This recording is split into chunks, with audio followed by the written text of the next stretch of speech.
দেখুন, ভারত সফরটি অত্যন্ত চমৎকার, ফলপ্রসূ এবং আন্তরিকতাপূর্ণ ছিল। মাননীয় প্রধানমন্ত্রী ভারত সফর নিয়ে বিস্তারিত সংবাদ সম্মেলন করবেন, সুতরাং আমি বেশি কিছু বলতে চাই না। আমি শুধু এইটুকু বলতে চাই, সেখানে তিস্তা নদী নিয়ে বা আমাদের যৌথ নদী ব্যবস্থাপনা নিয়ে আলোচনা হয়েছে। আমাদের 54টি যৌথ নদী রয়েছে এবং সেই যৌথ নদীর যদি আমরা একটা অভিন্ন ব্যবস্থাপনা করতে পারি, তাহলে সেটা যে দুটি দেশকেই উপকৃত করবে, সে নিয়ে আমরা আলোচনা উপস্থাপন করেছিলাম, সেটি আলোচনা হয়েছে।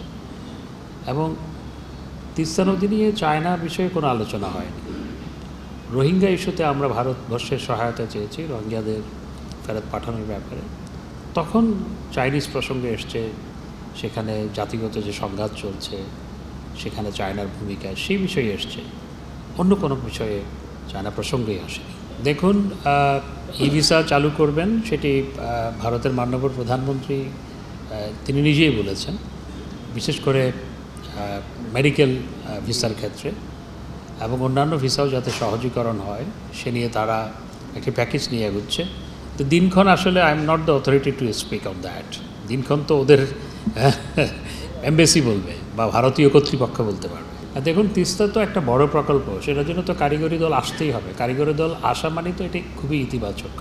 আমি শুধু এইটুকু বলতে পারি যে পত্রপত্রিকায় যেভাবে খবরটা এসছে, সেটি সত্যি অনভিপ্রেত এবং এটি যদি সত্য হয় তাহলে সেটি খুবই দুঃখজনক।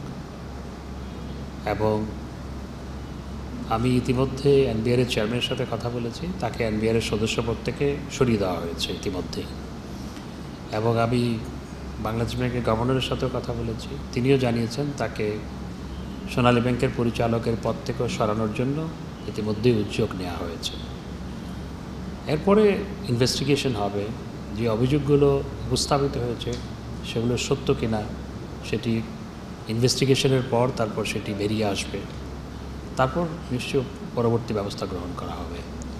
তবে কেউ দুর্নীতির মাধ্যমে এইভাবে সম্পদ অর্জন করা, সেটি কখনোই সমীচীন নয়। আমাদের সরকার সবসময় দুর্নীতির ব্যাপারে জিরো টলারেন্স, এবং সেই কারণেই আমাদের সরকারের আমলেই কিন্তু নানা দুর্নীতির বিষয়গুলো উঠে আসছে, এটা অন্য কেউ তুলে আনেনি।